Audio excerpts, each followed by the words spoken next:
2장에 있는 말씀 함께 보십니다. 빌립보서 2장 1절에서 30절에 있는 말씀 319쪽입니다. 빌립보서 2장 1절에서 30절에 있는 말씀 제가 읽겠습니다. 눈으로 잘 따라오시면 좋겠습니다. 빌립보서 2장 말씀.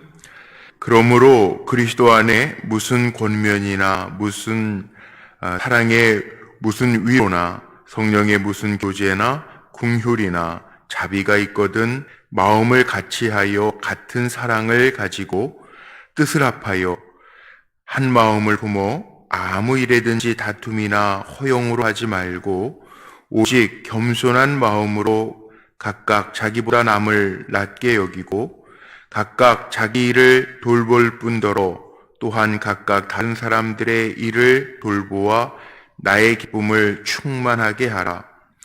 너희 안에 이 마음을 품으라. 곧 그리스도 예수의 마음이니 그는 근본 하나님의 본체시나 하나님과 동등됨을 취할 것으로 여기지 아니시고 오히려 자기를 비워 종의 형체를 가지사 사람들과 같이 되셨고 사람의 모양으로 나타나사 자기를 낮추시고 죽기까지 복종하셨으니 그 십자가의 죽으심이라.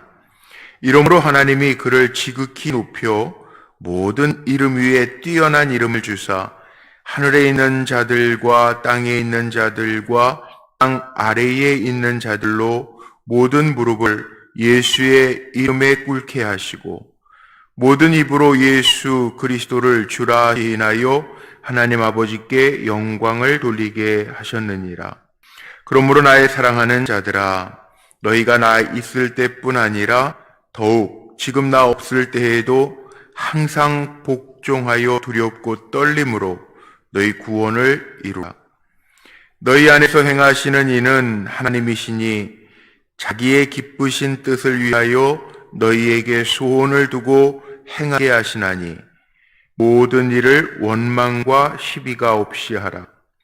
이는 너희가 흠이 없고 순전하여 어그러지고 거스르는 세대 가운데에서 하나님의 흠 없는 자녀로 세상에서 그들 가운데 빛들로 나타내며 생명의 말씀을 밝혀 나의 다름질이 헛되지 아니하고 수고도 헛되지 아니하므로 그리스도의 날에 내가 자랑할 것이 있게 하려 함이라. 만일 너희 믿음의 제물과 섬김 위에 내가 나를 전제로 드릴지라도 나는 기뻐하고 너희 무리와 함께 기뻐하리니 이와 같이 너희도 기뻐하고 나와 함께 기뻐하라. 내가 디모데를 속히 너희에게 보내기를 주 안에서 바람은 너희의 사정을 알므로 안위를 받으려 함이니 이는 뜻을 같이 하여 너희 상을 진실이 생각할 자가 이밖에 내게 없음이라. 그들이 다 자기 일을 구하고 그리스도 예수의 일을 구하지 아니하되 디모데의 연단을 너희가 안 하니 자식이 아버지에게 함같이 나와 함께 복음을 위하여 수고하였느니라. 그러므로 내가 내 일이 어떻게 될지를 보아서 곧 이 사람을 보내기를 바라고 나도 속히 가게 될 것을 주 안에서 확신하노라. 그러나 에바브로디도를 너희에게 보내는 것이 필요한 줄로 생각하노니 그는 나의 형제요 함께 수고하고 함께 군사된 자요 너희 사자로 내가 쓸 것을 돕는 자라. 그가 너희 무리를 간절히 사모하고 자기가 병든 것을 너희가 들은 줄을 알고 심히 근심한지라. 그가 병들어 죽게 되었으나 하나님이 그를 긍휼히 여기셨고 그뿐 아니라 또 나를 긍휼히 여기사 내 근심 위에 근심을 면하게 하셨느니라. 그러므로 내가 더욱 급히 그를 보낸 것은 너희로 그를 다시 보고 기뻐하게 하며 내 근심도 덜려 함이니라. 그러므로 너희가 주 안에서 모든 기쁨으로 그를 영접하고 또 이와 같은 자들을 존귀히 여기라.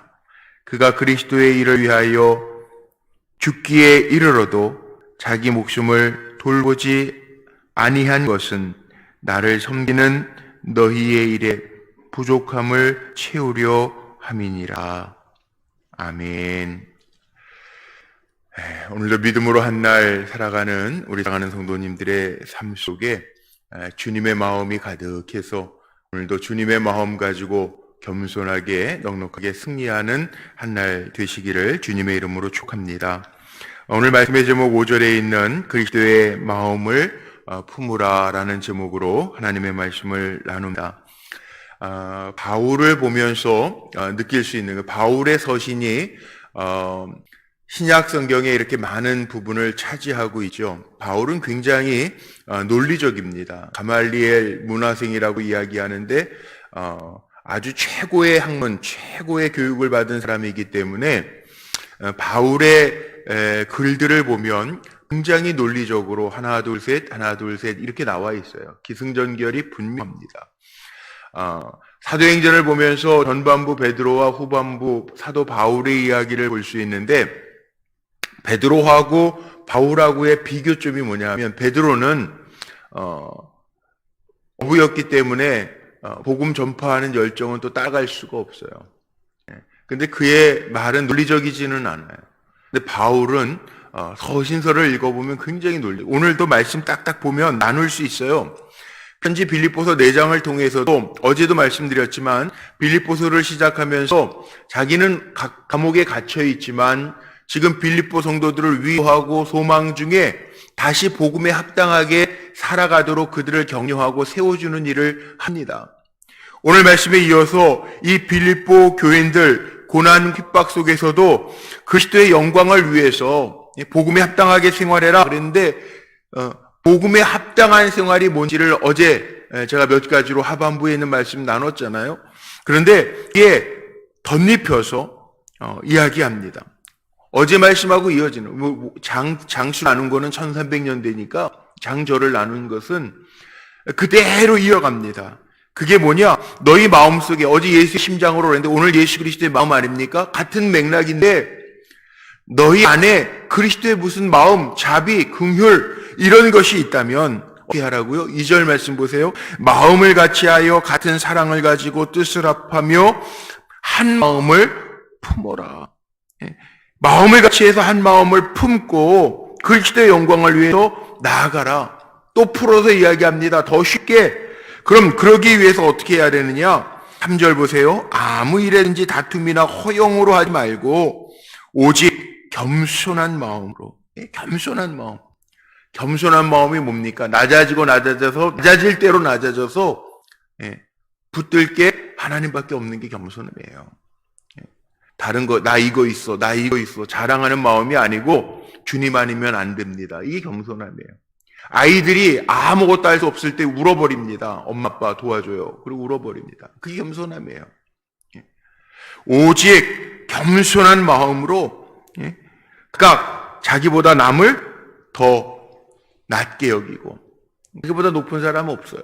다 다른 사람들이 더 높은 거예요. 그런 마음 가지라는 거예요. 그리고 4절에 보세요. 각각 자기 일을 돌볼 뿐더러 또한 각각 다른 사람들의 일을 돌보아주라. 하나님의 영광을 위해서 마음을 같이하고 한 마음을 품는 것이 뭐냐?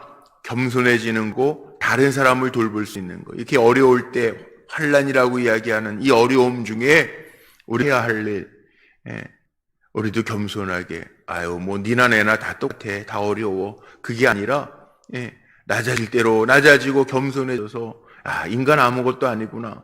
눈에 보이지 않는 거. 우리가 말로는 참 그렇게 고백도 많이 하고 저도 설교하면서 인간이 강한 것 같아도 약합니다. 그 인간이 아무리 강해도 하나님의 약함보다도 못합니다. 고린도전서에 사도 바울이 고백한 것처럼 그렇게 이야기하면서도 우리는 그래도 내가 강하잖아. 그러면서 살잖아요. 근데 이런 일들을 통해서 보십시오. 얼마나 우리 인간이 약한 존재들이 아무것도 아니에요. 불과 몇 달 사이에 뭐 경제적으로나 뭐 마음 심적으로나 다 피폐해진 그 인간이에요. 아무것도 아니라는 거예요. 근데 이 환난 가운데, 어려움 가운데에서도 낮아질 대로 낮아져서 정말 주님밖에 안 보이는 거, 그게 겸손한 마음이고, 낮아지고 할 수 있는 게 한계가 있지만 그래도 우리의 마음은요, 복음에 합당한 삶을 살아 우리의 마음에는요 뭐가 있어야 돼요? 다른 사람을 돌볼 수 있는 마음, 다른 사람들, 자기를 돌볼 뿐만 아니라 다른 사람들을 더욱 돌보아서 나의 기쁨이 충만케 하라. 바울은 그렇게 겁니다. 이게 복음 합당한 삶을 사는 것이다. 그리고 한 단계 더 나아갑니다. 더 강조하기 위해서 말씀의 제목 삼은 것처럼 5절에 너희 안에 이 마음, 지금까지 얘기한 겸손한 마음, 남을 배려하고 남을 더 돌보는 마음, 이 마음을 품어라. 그 마음이 곧 뭐냐? 예수 그리스도의 마음이다. 이 마음, 겸손해지는 마음, 이 마음을 품어라. 그럼 예수 그리스도의 마음은 어떤 마음입니까? 바울의 참 논리적인 그 논법이 아주 쉽게 이해하기 쉽도록 논리적으로 한 단계 올라가잖아요. 주님의 마음이 어떤 마음이냐? 7절 보세요.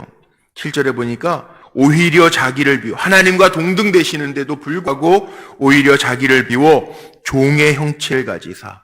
종의 형체라는 거예요. 이게 낮아지는 거예요. 겸손이에요. 종의 형체. 제가 어제 말씀드렸잖아요. 종의 형체. 종이라는 게 둘로스. 바울이 인사할 때 신에서 계속 쓰는 예수 그리스도의 종된 나 바울은 할 때 이 종이라고 하는 거, 둘로스. 헬라어로 이 둘로스라는 거는요, 이게 종인데 어떤 종이냐면 사도 바울이 얘기하는 종은 우리가 그냥 종, 이게 아니고요. 완전히 이 당시의 종은 죽일 수도 있는 주인이 돈 주고 사는 거예요. 그래서 이 종 둘로스라고 하는 개념을 성서 사전에 보면 어떻게 표현해 놨냐면요. 배너 같은 데 보면은 그 배 밑에서 막 노젓는 그게 종이에요, 종. 예. 하루 종일 노만 지어도 할 말이 없는 게 종이에요. 둘로스. 주인의 손 안에 그의 생명이 다 있는. 예. 바울의 고백이 그거예요. 여기에 종의 형체, 예님이 종의 형체를 지녔다는 거. 이게 겸손해. 아무것도 아니라는 거예요. 그 겸손이죠. 그리고 8절 보면 복종을 하셨는데 어디까지? 죽기까지 복종하셨으니 그 십자가에서 죽으심이라. 이게 예수의 마음, 이 마음을 품으라. 복종 어디까지? 죽음까지. 죽음이라는 게 사람들이 제일 두려워하는 게 죽음 아닙니까? 죽음. 그래서 죽음을 사람들이 어떻게 표현합니까? 달리 표현하잖아요. 죽었어 이렇게 표현 안 해요. 죽음은 다 두려워하니까 돌아가셨어, 별세, 세상 떠나셨어 이렇게 표현하지 죽었어 이렇게 표현 안 해요. 왜냐하면 사람들의 마음속에 다 죽음에 대한 공포가 있어요. 그래서 그런 전략들도 사실 있는 거죠. 코로나 때문에 외출 자제, 사회적 격리, 분리 이런 단어 쓰면서 계속 확진자 몇 명, 사망자 몇 명. 그러니까 공포심 가지고 좀 이럴 땐 가만히 있어 이런 뜻 아닙니까? 다 사람의 마음속에 가장 큰 두려움이 죽음에 대한 두려움이에요. 그런데 예수님 어떤 분이라고요? 죽기까지 복종하셨대요. 인간이 가장 두려워하는 게 죽음인데 그거마저도 뛰어넘어서 복종하셨다는 거예요. 그게 예수님의 마음이라는 거예요. 이게 복음에 합당한 삶이라는 거예요. 우리는 죽음을 뛰어넘는 삶이거든요. 이런 마음을 가졌는 거예요. 그 결국은 11절에 보세요.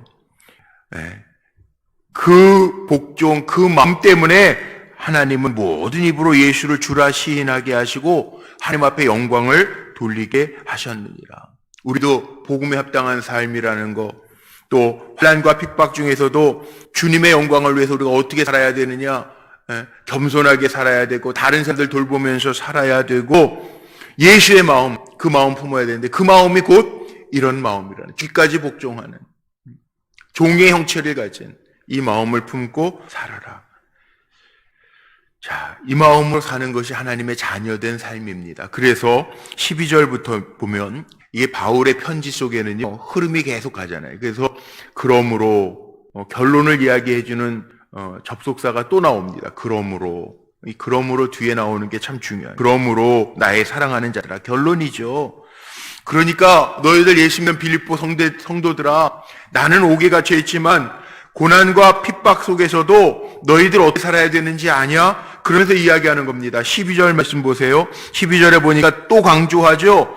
나 있을 때뿐만 아니라 더욱 지금 나 없을 때에도 항상 복종하여 두렵고 떨림으로 너희 구원을 이루라. 하나님의 말씀 앞에서 두렵고 떨림으로, 경외함으로 구원을 이루라. 자, 우린 세상이 우리를 끄는 힘이 있습니다. 세상 속에서 살아가니까 세상적인 모습이나 욕망들이 우리를 끌어가는 힘이 있어요. 아, 저거 갖고 싶어, 저거 먹고 싶어, 저거 하고 싶어, 저거 하고 싶어. 세상적인 힘이 있어요. 없는 게 아니라 있어요. 그런데 우리는 그 세상적인 힘보다 어떤 힘이 강해야 되냐 하면 여기 나와 있는 그대로죠. 우리에게는 하나님 말씀 앞에서 두렵고 떨림으로, 하나님의 말씀이 우위예요. 그러니까 두렵고 떨림으로 우리가 컨트롤하면서 사는 거, 이게 성도의 삶이라는 거예요. 두 번째 13절 보세요. 13절에 보니까 너희 안에서 행하시는 이가 하나님이시니, 우리는 세상적인 힘이 우리를 끌어당기는 게 아니라 성령의 사람은 하나님의 힘이 있어요. 사도 바울이 빌립보서 1장에서도 이 얘기, 내가 사는 것, 그 복음 전하기 위해서 사는 거, 이게 내가 유익이지. 난 죽는 것도 괜찮아. 내가 지금 당장 죽어도 주님 곁에 있는 게 더 좋을지도 몰라. 그러나 하나님 나에게 살려주신 것은 복음의 일을 위해서 나를 살려주신 거야. 바울은 이렇게 고백하거든요. 바울이 이렇게 고백할 수 있는 힘이 뭡니까? 성령이거든요. 네. 성령이 저를 이끌고 있거든요. 13절 말씀이 거예요. 우리 안에서 행하시는 이는 하나님이시라는 거예요. 세상적인 힘이나 권력이 아니에요. 예수 믿는 사람이 왜 욕먹냐 하면 세상적인 힘에 이끌려가는 사람들 보면서 야, 저게 무슨 니나 내나 다를 게 뭐가 있어. 세상 사람들보다도 못하네. 그런 이유가 여기에 있어요. 정말 내 안에 나를 끄시는 하나님의 힘, 내 안에서 행하시는 이가 하나님이신가 아니면 세상의 어떤 힘인가 잘 점검해 봐야 된다는 거죠. 그리고 14절 보세요. 우리는 어떻게 살아야 된다고요? 다르게 사는 사람이라고 제가 계속 강조하죠. 14절에 보니까 모든 일을 원망과 시비가 없이 하라. 자, 원망과 시비가 왜 생깁니까? 성도들이, 제가 이렇게 목회하면서 보니까 원망과 시비가 생길 때 이렇게 보면요. 성도들이 믿음이 나약해지면 원망과 시비가 생겨요. 신앙이 나약해지면, 흔들리면 원망과 시비가 생겨요. 근데 정말 주님 바라보면서 포기하거나 양보하면 시비거리가 없더라고요. 근데 우리가 쉽게 포기하지 못하고 쉽게 내려놓지 못하고 쉽게 양보하지 못해요. 그래서 우리의 믿음도 흐물흐물해지고 흐물흐물해지니까 더 원망하고 시비하고 왜 이래 이거 나도 한번 해볼까? 이러다 보니까 시비가 가요. 똑같으니까 싸우는 거 어떻게 보면 아주 쉽게 얘기하면 똑같으니까 싸우는 거예요. 한 사람 내려놓으면요 싸울 게 없어요. 이게 손뼉도 마주쳐야 소리가 난다고 그러잖아요. 아무리 혼자 들이봐야 할 게 없어요. 그런데 우리도 내려놓지 못하고 포기하지 못하니까 원망과 시비가 생기는. 근데 성도들은 어떻게 살아야 되냐? 그리스도의 마음을 품으면 어떻게 해야 되느냐? 죽기까지 복종하셨는데 못할 일이 뭐가 있어요? 그 마음 품으라는데, 죽기까지 복종하셨는데, 그 마음 가지면 원망과 시비가 일어날 일이 없다는 거죠. 그리고 8절로 넘어가 보세요. 기뻐하리니 너희 무리와 함께 기뻐하리. 이와 같이 너희도 기뻐하고 나와 함께 기뻐하라. 기쁨으로 살라는 거예요. 우리는 기쁨으로 사는 거예요. 왜? 우리의 끝은요, 알잖아. 우리는 천국이 주어진 하나님의 상급이 있는 사람, 세상 상급 못 받아도 세상 거 다 안 채워줘도 하나님 채우시는 은혜가 있기 때문에 기쁨으로 사는 거예요. 이게 신앙인이에요. 그리고 마지막에 19절서부터 나오는 게 디모데와 에바브로디도라고 이름이 나와 있습니다. 그러니까 바울의 동역자들이죠. 그들을 빌립보 교회에 파송하겠다라고 하는 얘기인데, 파송한다라고 하는 얘기 존귀하게 영접해줘라 29절에 그렇게 나와 있는데, 이 디모데하고 에바브로디도를 통해서 우리가 봐야 될 것은 동역자 누군가. 믿음의 동역자가 누굴까요?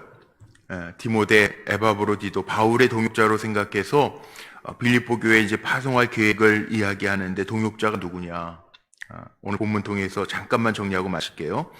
여기에 보면요, 20절 한번 보세요. 이는 뜻을 제하여 너희 사정을 진실히 생각할 자가 이 밖에 내게 없습니다. 바울이 믿는 사람이 동역자예요. 믿는 사람이 동역자예요. 예. 정말 그렇습니까? 예. 믿을 수 있는 사람이 여러분에게 몇 명이나 됩니까? 그게 동역자예요. 목회하면서도 저도 그런 기도합니다. 하나님, 신실한 동역자들을 보내주세요. 믿을 수 있는 사람이 동역자예요. 뒤통수 치는 사람이 동역자가 아니라 믿을 수 있는 사람이 동역자라는 거예요. 바울도 이야기해요. 내가 믿을 만한 사람 이밖에 내게 없느니라. 이게 동역자라는 거예요.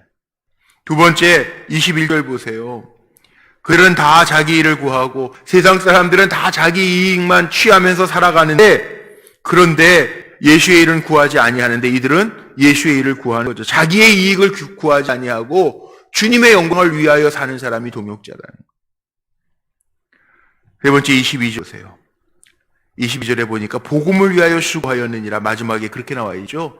동역자가 누굽니까? 내 일의 동역자, 내 사업의 동역자가 아니고 바울은 지금 하나님의 일을 하고 있잖아요. 복음의 동역자, 복음을 위해서 함께 수고한 자, 이게 동역자는 거예요. 주님의 나라를 위해서 수고하는 자가 동역자라는 거예요. 25절로 넘어가 보십시오. 여기에 보니까 25절에 뭐라고 나와요? 그러나 에바브로디도를 너희에게 보내는 것이 필요한 줄 생각하노니 그는 나의 형제, 나와 함께 수고한 자, 함께 군사된 자, 너희 사자로 내게 쓸 것을 돕는 자, 희생과 헌신이 있는 사람이 동역자예요. 예.